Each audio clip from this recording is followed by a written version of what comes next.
నమస్తే, welcome to Aadya media. ఈరోజు మనతో పాటు స్టూడియోలో ఉంది సీనియర్ జర్నలిస్ట్ ఇమంది రామారావు గారు. నమస్కారం సార్. నమస్తే అండి. షారుఖ్ ఖాన్ జవాన్ మూవీ రికార్డులు బ్రేక్ చేసిన సలార్ ప్రభాస్ అని వార్తలు వస్తున్నాయి సార్. దాంట్లో ఎంతవరకు నిజం ఉంది సార్? ఎంతవరకు నిజం అంటే, ఇప్పుడు వేణుస్వామి ఒక మాట మాట్లాడినాడు. ఏదంటే రాబోయే రోజుల్లో ప్రభాస్కి కొంచెం నష్టం జరిగే పరిస్థితులు ఉన్నాయి, కష్టం జరిగే పరిస్థితులు ఉన్నాయి, జాగ్రత్తగా ఉండాలి ఆరోగ్య రీత్యా అని చెప్పేసి. నష్టాలు కష్టాలు ఆరోగ్యం అన్నాడు కదా, దానికి క్వైట్ రివర్సల్ జరుగుతుంది. ఇప్పుడు సలా సినిమా త్రిబుల్ కంటే మంచి రేటుకి అమ్మింది నైజాం. త్రిబుల్ కంటే మంచి రేటుకి అమ్మింది మన సీరియడ్ కూడా ఇంకా మంచి రేటుకి పోబోతుంది అన్నమాట.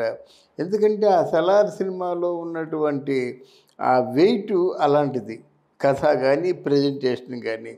ఇక్కడ జవాన్ చిత్రంలో అంటే గత కొన్ని రోజులుగా మన బాలీవుడ్లో సినిమాలు ఎలాగున్నాయంటే ఎందుకో అనుకున్నట్టుగా దాని సినిమా చేయలేకపోతున్నారు. వరుస పెట్టి సినిమాలన్నీ కూడా దెబ్బతింటున్నాయి అన్నమాట. ఏదో అనుకుంటున్నారు కానీ అనుకున్న స్థాయిలో సినిమాలు ఆడటం లేదు. అలా పోల్చుకున్నప్పుడు ప్రభాస్ ఈ సలా సినిమా మాత్రం మిగతా సినిమాలన్నిటికీ కూడా గట్టి పోటీ ఇచ్చే అవకాశంలో ఉంది. అంటే సాహో సినిమా తర్వాత ప్రభాస్ చాలా ఒక మొత్తం బాలీవుడ్ అంతటి కూడా ఉలిక్కిపడి చూసేలాగా చేసే చిత్రం మనకి సలార్ మూవీ అని చెప్పుకోవచ్చు. షారుఖ్ ఖాన్ గారి జవాన్ మూవీ బుకింగ్స్ కంటే ప్రభాస్ గారి సలార్ మూవీ బుకింగ్స్ ఎక్కువ వచ్చాయి.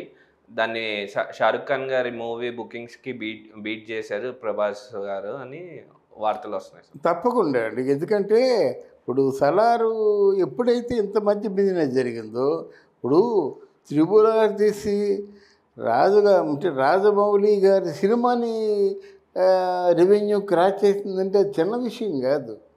రాజమౌళి అనేసరికి ఎక్స్ట్రాడినరీ డైరెక్టరు, ఆల్ ఓవర్ వరల్డ్లోనే ద బెస్ట్ డైరెక్టర్గా చెప్పుకోవచ్చు. ఈరోజు ఇవాళ నిన్న నేడు ఈరోజు ఆయన తాలూకు స్టాటిస్టికల్ డేటా ఎలాగుందంటే వరల్డ్లోనే బెస్ట్ డైరెక్టర్, వరల్డ్లో బెస్ట్ రెవెన్యూ పుల్లర్గా చెప్పుకోవచ్చు.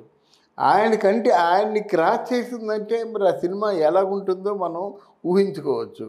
డెఫినెట్గా ప్రభాస్ తాలూకు ఫ్యాన్స్కి పండగే పండగ, ఇది నేను చెప్పగలను. ఇద్దరు డైరెక్టర్లు గొప్పోళ్ళే సార్. ఇక్కడ అతిలి కుమార్ అండ్ ఇక్కడేమో ప్రశాంత్ నీల్ గారు. అవునవును.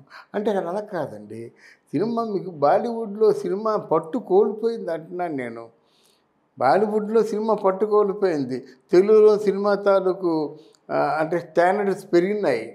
ఇప్పుడు తెలుగులో సినిమా మినిమం 300 కోట్లు 400 కోట్లు. బాలీవుడ్లో ఎవరు చేస్తున్నాడు సినిమాని?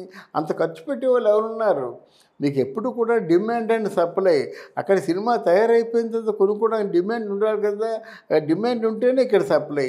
ఆ డిమాండ్ లేకపోతే ఇక్కడ ఎవరు ఇన్వెస్ట్మెంట్ చేస్తారు? అందువలన మీ బాలీవుడ్ కంటే టాలీవుడ్ సినిమా చాలా హై రేంజ్లో ప్రొడక్షన్ జరుగుతుందన్నమాట. కనుక ఈరోజు ప్రభాస్ సినిమాలతోని ఇప్పుడు మహేష్ బాబు సినిమాతోని కంపేర్ చేయగలమా మనం? అంతకుముందు మహేష్ బాబుతో కంపేర్ చేసేవాళ్ళు. మహేష్ బాబు మీద కొన్ని ట్రోల్స్ కూడా చేశారు. ఇప్పుడు చేయగలరా? సుమారు 1000 కోట్లు పెట్టి మహేష్ బాబు సినిమా చేస్తారంటే బాలీవుడ్లో ఎప్పుడు చేస్తారు 1000 కోట్లు పెట్టి? కనుక వాళ్ళు ప్రూవ్ చేసుకుంటారు అన్నమాట.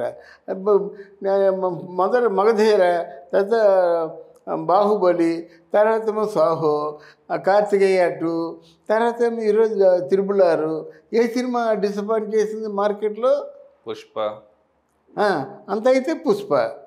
చూడండి, ఒక సినిమాని మించింది ఒక సినిమాని మించింది ఒకటి ఎంత పకడ్బందీగా ప్లాన్ చేసుకుంటూ మార్కెట్లోకి వదులుతున్నారు.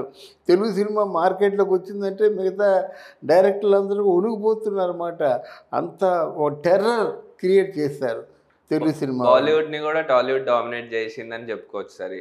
అవును. షారుఖ్ ఖాన్ పైన షారుఖ్ ఖాన్ గారి పైన కూడా ప్రభాస్ గారి అంటే నెంబర్ 1. అవును, కరెక్టే. ఇప్పుడు షారుఖ్ ఖాన్కి ప్రభాస్కి ఎంత తేడా ఉందండి? షారుఖ్ ఖాన్ అయిపోయాడు కదా, మొదలైపోయాడు కదా.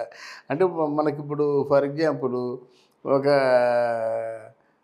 మనకంతా బతికున్నట్టు కృష్ణ గారు, లేకపోతే సోహన్ బాబు, ఎలా మాట మన వెంకటేష్, ఇలా మాట ఒకప్పుడు మంచి హీరోలే. షారూఖ్ ఖాన్ అంటే అక్కడ మొత్తం అంటే బాలీవుడ్ అంతా ఒక పంట పండేసేది కలెక్షన్లో. కానీ ఇప్పుడు అది లేదు కదా. షారుఖ్ ఖాన్ మొన్న ఒక సినిమా ఉంది, దాని పేరు ఏం పేరు, ఏదో ఉంది పట్టం అంటే ఏదో సినిమా ఉందండి. అది ఆ సినిమా కానీ హిట్ అవ్వకపోయినట్టయితే నేను పఠాన్ ఆ? పఠాన్ పఠాన్ అది సినిమా కానీ రిలీజ్ అవ్వకపోయినట్టయితే నేను ఇండియా వదిలి వెళ్ళిపోతాను అన్నంత పెద్ద ఒట్టు వేసుకుంటే కానీ నా సినిమా ఆడలేదు. అది వాళ్ళ స్టాండర్డ్. ఇప్పుడు అలా కాదు కదా, సినిమా చేస్తుంటే వదిలిపెడుతుంటే జమ్మంటూ రాంబాణంలో దూసిపోతుందన్నమాట. అది టాలీవుడ్. ఇప్పుడు బాలీవుడ్ ఏ ఏ ఏ సినిమా రంగాలు చూసుకున్నా మన టాలీవుడ్డే ఫస్ట్ అంటారా సార్? డెఫినెట్గా ఫస్ట్. ఇక్కడ మనం ఇంకోసారి చెప్పుకోవాల్సింది ఏంటంటే, ఈ వేణుస్వామి దుకాణం మూసి ఇంట్లో కూర్చోవడం మంచిది. మళ్ళీ ఇంకోసారి ప్రభాస్ని తర్వాత ఏమో ఇక్కడ ఎవరు విజయ్ దేవరకొండని, సమంతని వీళ్ళ గురించి మాట్లాడద్దు. జరగవలసింది జరుగుతుంది. మీరెందుకు నోరెంగిల్ చేసుకోవడం, మీరెందుకు మాట పారేయడం అంటే అలాగ ఉంటే మిగతా అప్పుడు అమాయకులు అందరూ కూడా నీ మాటలు నమ్మి వాళ్ళు పూర్తిగా నిరాశపడిపోయినట్టయితే వాళ్ళు బాధ కదా. అందువల్ల ఇట్లాంటి పెద్దవాళ్ళకి నువ్వు జ్యోతిష్యం చెప్పొద్దు. చెప్తే జరిగేలా చెప్పు. నువ్వు ఒకవేళ జ్యోతిష్యం చెప్పినట్టయితే మంచి జరుగుతుంది, కొలాప్స్ అయిపోతాడని చెప్పినట్టయితే ఆడు సూపర్ హిట్ అయిపోతున్నాడు. కనుక ఇది మాత్రం నువ్వు గమనించవలసిన అవసరం ఉంది. వేణుగోపాల తాలూకు జ్యోతిష్యానికి పెద్ద గొడ్డలు పెట్టింది. ప్రశాంత్ నీల్ గారు కేజీఎఫ్ తీశారు కదా సార్, అది ఎంత గొప్ప హిట్ అయిందో అందరికీ తెలిసిన విషయం. ప్రశాంత్ నీళ్ళలో ఒక ప్రజెంటేషన్లో గొప్పతనం అండి, సినిమా గొప్పతనం కాదు. అంటే ఆల్మోస్ట్ వాళ్ళు రాజమౌళి తాలూకు వే ఆఫ్ టేకింగ్ ఉంది. ఆ ప్రజెంటేషన్లో గొప్పతనం. అది నిజం కాదు కానీ నిజమని నమ్మిస్తాడు. ఇప్పుడు బాహుబలి ఉంది, ఆ సినిమాలో ఆ లోయలు ఏంటి, ఆ చెట్టు కొమ్మలు ఏంటి, చెట్టు కొమ్మను పట్టుకొని ఈ ఒడ్డు నుంచి ఆ ఒడ్డుకి వెళ్ళడం ఏంటి, ఇవన్నీ కూడా అసాధ్యమైన మనకు తెలుసు కానీ నమ్మిస్తాడు. అలాగే ఒక పచ్చబొడ్డు వేసినప్పుడు ఒక పచ్చని పాము ఉంటుంది, ఆ పాము చేత పచ్చబొడ్డు వేస్తాడు. అది ఎంత ఆర్టిస్టిక్గా మనకు ఉంటుంది. పాము పచ్చబొడ్డు వేస్తుందా, కాటేస్తుంది. కానీ అంటే to make believe that is cinema. Cinema అంటే అర్థం అది, మనం నమ్మించేది సినిమా.